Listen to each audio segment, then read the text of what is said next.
दोस्तों नमस्कार। बहुत बहुत स्वागत है आप लोगों का सिंपल एजुकेशन में। दोस्तों आज की इस वीडियो में हम लोग बात करेंगे कक्षा 10 की सामाजिक विज्ञान की पाठ्यपुस्तक अर्थशास्त्र के तीसरे अध्याय मुद्रा और साख के बारे में। दोस्तों ये एक महत्वपूर्ण अध्याय है और अक्सर बोर्ड की परीक्षा में इस अध्याय में से सवाल पूछे जाते हैं। तो आप इस वीडियो को शुरू से लेकर अंत तक देखेंगे और यदि वीडियो अच्छी लगे तो वीडियो को लाइक और चैनल को सब्सक्राइब जरूर कर दीजिएगा। तो चलिए बिना वक्त जाया किए हुए हम लोग आराम करते हैं आज की इस वीडियो में मुद्रा और साख का अध्ययन। दोस्तों सबसे पहले सवाल आता है कि मुद्रा किसे कहा जाता है। तो हम मुद्रा को इस प्रकार परिभाषित कर सकते हैं कि मुद्रा से अभिप्राय विनिमय के उस माध्यम से है जिसका प्रयोग वस्तुओं तथा सेवाओं का भुगतान करने के लिए किया जाता है। इसे किसी देश की सरकार द्वारा जारी किया जाता है और जो देश के सभी लोगों को स्वीकार होती है। अर्थात जब हम वस्तुओं को और सेवाओं को खरीदते हैं तो उसका भुगतान करने के लिए हम पैसे देते हैं। इन्हीं पैसों को मुद्रा कहा जाता है और इस पैसों को जारी करने का अधिकार किसी भी देश की सरकार को होता है। और जो मुद्रा किसी देश की सरकार के द्वारा जारी की जाती है उसे उस देश के सभी लोगों को स्वीकार करना होता है। कोई भी व्यक्ति इस मुद्रा को स्वीकार करने से इनकार नहीं कर सकता। इसके बाद दोस्तों हम देखते हैं कि जो मुद्रा है वर्तमान समय में पूरे विश्व में मुद्रा व्यवस्था का प्रचलन है। लेकिन मुद्रा व्यवस्था के आविर्भाव से पहले दुनिया में वस्तु विनिमय प्रणाली का प्रचलन था। तो सवाल आता है कि आखिर वस्तु विनिमय प्रणाली या बार्टर सिस्टम क्या था और इसकी क्या विशेषताएं थी या कौन सी कमियां थी जिन्होंने इस व्यवस्था के अंत को अवश्यंभावी बनाया। तो सबसे पहले हम देखेंगे कि वस्तु विनिमय प्रणाली क्या है और उसके बाद हम इसकी कमियों की तरफ नज़र दौड़ाएंगे। दोस्तों हम वस्तु विनिमय प्रणाली को इस प्रकार से परिभाषित कर सकते हैं कि वस्तु विनिमय प्रणाली से अभिप्राय एक ऐसी प्रणाली से है जिसमें वस्तुओं तथा सेवाओं का भुगतान वस्तुओं के रूप में किया जाता है। मुद्रा प्रणाली के प्रचलन से पहले वस्तु विनिमय प्रणाली का ही प्रचलन था। इस वस्तु विनिमय प्रणाली की अपनी विशेषताएं तथा कमियां थी जिसके कारण विनिमय की यह प्रणाली लंबे समय तक टिकी रही और अंततः यह विस्थापित तथा ओझल हो गई और अंततः इसका स्थान मुद्रा प्रणाली ने ले लिया। तो दोस्तों ये वस्तु विनिमय प्रणाली थी। वस्तु विनिमय प्रणाली का सामान्य सा मतलब ये होता है कि हम जब वस्तुओं तथा सेवाओं को खरीदते हैं तो उसका जो भुगतान है उसका भुगतान हम पैसों के रूप में नहीं करते बल्कि किसी दूसरी वस्तु को देकर करते हैं। तो अक्सर वस्तु विनिमय प्रणाली कहा जाता है इसे। दोस्तों दुनिया में जब पैसे आए उससे पहले वस्तु विनिमय प्रणाली का ही प्रचलन था और एक लंबे समय तक वस्तु विनिमय प्रणाली टिकी रही। अब सवाल आता है कि इस वस्तु विनिमय प्रणाली की क्या क्या कमियां थी अथवा कौन कौन सी विशेषताएं थी। तो अब हम उन विशेषताओं तथा कमियों की तरफ दृष्टिपात करेंगे जो वस्तु विनिमय प्रणाली के अंतर्गत प्रचलित थी। पहला है दोहरे सहयोग का अभाव। दोस्तों सवाल आता है कि दोहरा सहयोग आखिर होता क्या है।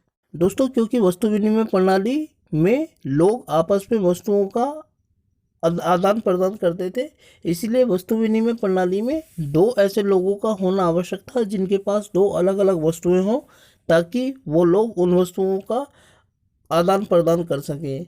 और जब इस प्रकार के दो लोग मिल जाते थे जब उन्हें उन्हीं वस्तु की आवश्यकता होती थी जिनकी उन्हें जो उनके पास है तो इसे दोहरा सहयोग या डबल कोइंसिडेंस कहा जाता था। उदाहरण के लिए मान लीजिए कि हमारे पास दो व्यक्ति हैं, एक के पास गेहूं है और एक के पास चावल है। इनमें से जिस व्यक्ति के पास गेहूं है उसे चावल की आवश्यकता है और जिसके पास चावल है उसे गेहूं की आवश्यकता है। इस प्रकार जब दो लोग आपस में मिल जाते थे और वो वस्तुओं का आदान प्रदान या अदला बदली कर लेते थे तो इसे दोहरा संयोग कहा जाता था। लेकिन दोस्तों वस्तु विनिमय प्रणाली की ये कमजोरी थी या कमी थी कि ये जरूरी नहीं था कि वस्तु विनिमय प्रणाली के अंतर्गत ऐसे दो लोग हमेशा मिल ही जाएं। मान लीजिए कि जिस व्यक्ति के पास गेहूं है उसको उसके सामने एक ऐसा व्यक्ति खड़ा है जिसे जिसे गेहूं चाहिए लेकिन बदले में उसके पास चावल है देने के लिए। लेकिन जिस व्यक्ति के पास गेहूं है वो चावल लेने से इनकार करता है और वो बोल देता है कि मुझे तो गेहूं के बदले चीनी चाहिए। तो उस व्यक्ति के पास, जिसके पास चावल है, वह पहले ऐसे व्यक्ति को खरीदेगा जिसे चावल चाहिए और वो बदले में उसको चीनी भी दे। लेकिन जिस व्यक्ति के पास चीनी है वो ये कह देगा कि मेरे पास चीनी तो है लेकिन मुझे तो इसके बदले में गुड़ चाहिए।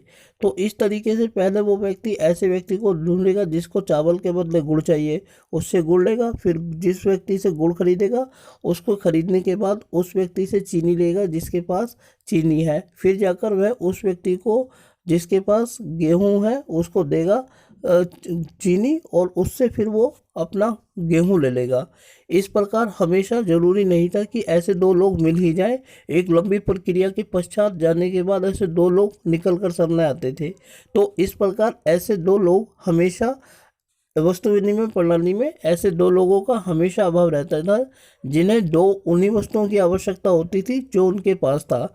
क्योंकि इस वस्तु विनिमय प्रणाली के अंतर्गत ऐसे लोगों का अभाव रहता था, इसीलिए इसे दोहरे संयोग का अभाव कहा जाता था। तो ये एक बड़ी कमी थी वस्तु विनिमय प्रणाली की, जिसने वस्तु विनिमय प्रणाली के पतन को और मुद्रा प्रणाली के प्रचलन को अवश्यंभव भी बनाया। दोस्तों, अगली विशेषता जिसने वस्तु विनिमय प्रणाली को विशेष बनाया और इसके पतन को भी अवश्यंभावी बनाया, आगे चलकर मुद्रा प्रणाली के प्रचलन को भी इसने अवश्यंभावी बनाया, वह थी वस्तु को स्थानांतरित करना कठिन होता है। अर्थात हम वस्तु विनिमय प्रणाली के अंतर्गत हमने देखा है कि वस्तु विनिमय प्रणाली एक ऐसी प्रणाली होती है जिसमें लोग आपस में वस्तुओं की अदला बदली करते हैं। लेकिन वस्तु विनिमय प्रणाली की एक बड़ी कमी यह थी कि इसके अंतर्गत वस्तुओं को एक स्थान से ले जाकर दूसरे स्थान पर ले जाना मुश्किल होता था। मान लीजिए कि एक व्यक्ति के पास 100 किलो गेहूं है और उनका मूल्य 10,000 रुपये है। यदि वह व्यक्ति अपने साथ 100 किलो गेहूं को ले जाता है, जहां कहीं भी वो जाता है, जिस व्यक्ति को उसको बदलना होता है जिस दूसरे व्यक्ति से, तो उसके सामने कितनी दिक्कतें आती थी इसका अंदाज़ा हम स्वयं लगा सकते हैं। मान लीजिए कि उस व्यक्ति को घोड़े पर जाना है और 100 किलो गेहूं घोड़े पर लेकर जाना है।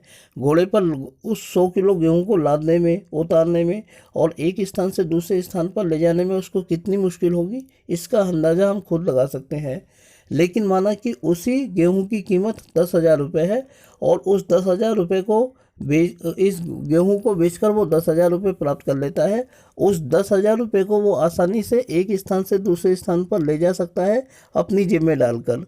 तो ये एक बड़ी कमी थी वस्तु विनिमय प्रणाली की, कि वस्तु विनिमय प्रणाली के अंतर्गत वस्तुओं को एक स्थान से दूसरे स्थान पर ले जाना बड़ा मुश्किल होता था। इसीलिए वस्तु विनिमय प्रणाली का पतन अवश्यंभावी था और इसने मुद्रा प्रणाली के प्रचलन को जन्म दिया। दोस्तों, जो विशेषताएं वस्तु विनिमय प्रणाली के पतन के लिए जिम्मेदार थी, वही विशेषताएं मुद्रा प्रणाली के प्रचलन के लिए भी जिम्मेदार थी। इस प्रकार वस्तु विनिमय प्रणाली का पतन और मुद्रा प्रणाली का उद्भव दोनों आपस में जुड़े हुए थे, अंतर संबंधित थे। दोस्तों, अगला बिंदु जो वस्तु विनिमय प्रणाली की एक विशेषता थी वो यह थी कि वस्तु की मात्रा परिवर्तनशील है। अर्थात वस्तुओं की जो मात्रा होती है वो निरंतर बदलती रहती है, हमेशा स्थायी नहीं होती है। आज जो वस्तु जिस रूप में हमें दिखाई देती है, ज़रूरी नहीं है कि 5 साल के बाद वो उसी रूप में हमारे सामने होगी जिस रूप में वो वर्तमान समय में हमारे सामने है। उदाहरण के लिए मान लीजिए कि हमारे पास एक गाय है जो बड़ी ही स्वस्थ है और अच्छा दूध देती है। हम किसी व्यक्ति को वो गाय 5 साल के लिए दे देते हैं उधार, और 5 साल के बाद जो गाय हमें प्राप्त होगी उसकी हालत कैसी होगी हम अंदाज़ा लगा सकते हैं। बूढ़ी हो चुकी होगी, कमज़ोर हो चुकी होगी, दूध भी नहीं देती होगी। एक तरीके से ये होगा कि उसकी हालत पूरी तरीके से बदल जाएगी। अगर कोई व्यक्ति किसी दूसरे व्यक्ति को 5 सालों के लिए इस तरीके की गाय देता है और 5 साल के बाद उसे वही गाय वापस देनी हो तो उसकी हालत कैसी होगी इसका अंदाज़ा हम लगा सकते हैं। जबकि दूसरी ओर यदि हम मुद्रा की बात करें तो 5 साल के लिए यदि हम 5,000 रुपये किसी व्यक्ति को उधार दे देते हैं और 5 साल के बाद उसे प्राप्त करते हैं तो उस 5,000 रुपये का मूल्य वही रहेगा, ये तय है। ये बात अलग है कि महंगाई बढ़ जाएगी, कुछ चीज़ों के दाम बढ़ जाएंगे, कुछ के कम हो जाएंगे, लेकिन 5,000 रुपयों का जो मूल्य है वो बराबर रहेगा। इस प्रकार जो वस्तु विनिमय प्रणाली की कमी थी वह यह थी कि समय के साथ साथ वस्तुओं की जो गुणवत्ता होती है वो कम हो जाती है। इसने भी वस्तु विनिमय प्रणाली के पतन को अवश्यंभावी बनाया और साथ ही मुद्रा प्रणाली के प्रचलन को संभव बनाया। तो दोस्तों, वस्तु विनिमय प्रणाली का पतन और मुद्रा प्रणाली का उद्भव दोनों आपस में अंतर संबंधित थे। जहां वस्तु विनिमय प्रणाली का पतन हुआ वहीं से मुद्रा प्रणाली की शुरुआत हुई। तो दोस्तों, आज की इस वीडियो में हम लोगों ने अध्ययन किया मुद्रा एवं साख के अध्याय की वस्तु विनिमय प्रणाली के पतन और मुद्रा प्रणाली की शुरुआत के बारे में। उम्मीद करता हूं कि आपको यह वीडियो अच्छी लगी होगी और साथ ही आपसे अनुरोध करता हूं कि यदि वीडियो अच्छी लगी तो वीडियो को लाइक और चैनल को सब्सक्राइब करना बिल्कुल ना भूलें। साथ ही आगे आने वाली वीडियोस को देखने के लिए जुड़े रहें मेरे साथ मेरे इस यूट्यूब चैनल पर, जिसका नाम है सिंपल एजुकेशन। वीडियो को देखने के लिए आपका तहे दिल से धन्यवाद दोस्तों।